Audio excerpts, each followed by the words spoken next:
হাজার বছরের পাথর, হাজার মানুষের শ্রম আর আকাশের দিকে তাকিয়ে থাকা অদ্ভুত মুখ। কে বানালো এই মূর্তি আর কেনই বা বানালো? এটাই মোয়াই মূর্তির রহস্য।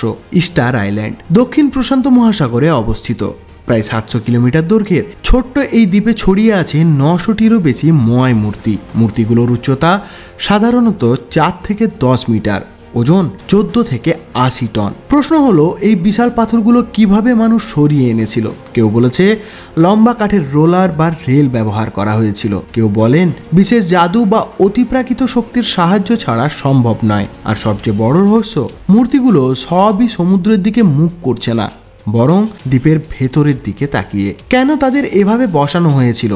কিছু গবেষক মনে করেন এটা ছিল আধ্যাত্মিক উদ্দেশ্যে, প্রশান্তি বা আবহাওয়াগত প্রভাব নির্দেশ করতে। কেউ বলেন এটি ছিল ক্ষমতা ও রাজতন্ত্রের প্রতীক। যাই হোক, আজও মূর্তিগুলোর বাস্তব ব্যবহার এবং বানানোর পদ্ধতি ইতিহাসবিদদের মাথা ঘামায়। মোয়াই মূর্তি আজও দ্বীপকে রহস্যময় করে রাখে। কেউ বলতেই পারেন এগুলো শুধুই পাথর, কিন্তু হাজার বছরের শ্রম, উদ্দেশ্য এবং রহস্য এই মূর্তিগুলোকে করে তুলেছে মানব সভ্যতার এক অবিস্মরণীয় কল্পনা।